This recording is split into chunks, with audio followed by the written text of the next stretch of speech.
Middle east से एक बेहद डरावनी और चौंकाने वाली खबर सामने आ रही है। ईरान ने ओमान के सोहार पोर्ट के पास एक ऑयल टैंकर पर सख्त स्ट्राइक की है, जिसके बाद से पूरे स्ट्रेट ऑफ होर्मुज में कोहराम मच गया है।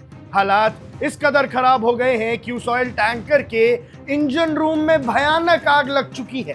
क्रू को वहां से इवैक्यूएट किया जा रहा है और खबरें हैं कि इस हादसे में कई लोग मारे गए हैं और कई जख्मी पड़े हैं। ब्रिटिश मैरिटाइम ट्रेड ऑर्गेनाइजेशन ने भी इस खबर की पुष्टि कर दी है। लेकिन दोस्तों, ये अचानक से नहीं हुआ है। इस स्ट्राइक के ठीक कुछ घंटे पहले जो कुछ भी रात के अंधेरे में हुआ, वो सुनकर आपके होश उड़ जाएंगे। दरअसल ये स्ट्राइक तब हुई जब अमेरिका और ईरान ने पूरी रात एक दूसरे पर मिसाइल्स और ड्रोन से हमले करने की कोशिश की। रात भर दोनों देशों ने एक दूसरे पर खुलेआम वार किए।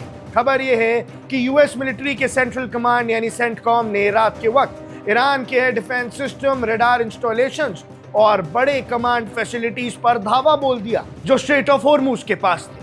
अमेरिका का मकसद था ईरान के नेवल मसल्स को कमजोर करना, लेकिन ईरान चुप बैठने वालों में से नहीं है। ईरान ने पलटवार करते हुए अमेरिका के 5th फ्लीट पर, जो बहरेन में है, और जॉर्डन में मौजूद यूएस मिलिट्री बेसिस पर मिसाइल और ड्रोन अटैक करने का दावा किया है। हालांकि अमेरिका ने सुबह होते होते कहा कि उनका ऑपरेशन खत्म हो चुका है, पर ईरान का गुस्सा शांत नहीं हुआ था। उसने सुबह होते ही इस बड़े ऑयल टैंकर पर हमला करके पूरी दुनिया को हिला दिया है। अब सवाल ये उठता है कि ईरान ने इस ऑयल टैंकर को ही क्यों निशाना बनाया। इसके पीछे एक बेहद खतरनाक मैसेज है जो ईरान वाशिंगटन और पूरी दुनिया को देना चाहता है। स्ट्रेट ऑफ होर्मुज दुनिया का सबसे बड़ा और सबसे इंपॉर्टेंट मैरिटाइम चोक पॉइंट है। पूरी दुनिया में जितना भी कच्चा तेल सप्लाई होता है, उसका 20% इसी छोटे से समुद्री रास्ते से होकर गुजरता है। यूरोप हो, एशिया हो या बाकी दुनिया, सबका एनर्जी सप्लाई चेन इसी रास्ते पर टिका है। टैंकर पर अटैक करके ईरान ने साफ कर दिया है कि अब स्ट्रेट ऑफ होर्मुज एक एक्टिव वॉर जोन बन गया है।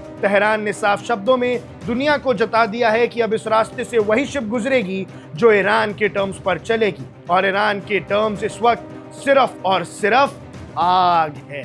IRGC नेवी ने तो वेस्टर्न शिप्स को साफ वार्निंग दे दी है, डू नॉट एंटर होर्मुज। इस घटना के बाद अब पूरे ग्लोबल एनर्जी मार्केट में हलचल मच गई है। तेल की कीमतें आसमान छूने वाली हैं। लेकिन इससे भी बड़ा संकट अब अमेरिका के सामने खड़ा हो गया है। यूएस के पास अब सिर्फ 2 ही रास्ते बचे हैं और दोनों ही बेहद खतरनाक हैं। पहला रास्ता ये कि अमेरिका इस एक्टिव कॉम्बैट जोन में हर एक कमर्शियल शिप को अपनी मिलिट्री एस्कॉर्ट दे, जिससे यूएस डायरेक्टली इस जंग में कूद जाएगा। और दूसरा रास्ता ये है कि वो चुपचाप पीछे हट जाए और दुनिया के सबसे बड़े ऑयल सप्लाई चेन का कंट्रोल ईरान के हाथों में दे दे। अब दोनों ही ऑप्शंस में तबाही पक्की है। दोस्तों सोचिए, जो मामला कुछ दिन पहले सिर्फ एक न्यूक्लियर डील के टूटने से शुरू हुआ था, वो इतनी तेजी से आगे बढ़ा है कि पहले ट्रंप ने एक बड़ा थ्रेट दिया, फिर रात भर दोनों देशों ने एक दूसरे पर मिसाइल्स बरसाए, और अब ओमान के समुंदर में एक ऑयल टैंकर जल रहा है और क्रू अपनी जान बचाने के लिए लड़ रहा है। ईरान ने जिस 4th बैटल यानी चौथी जंग का वादा किया था,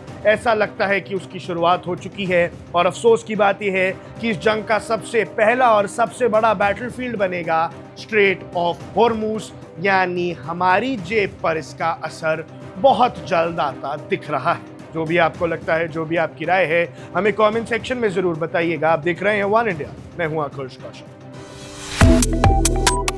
Subscribe to One India and never miss an update.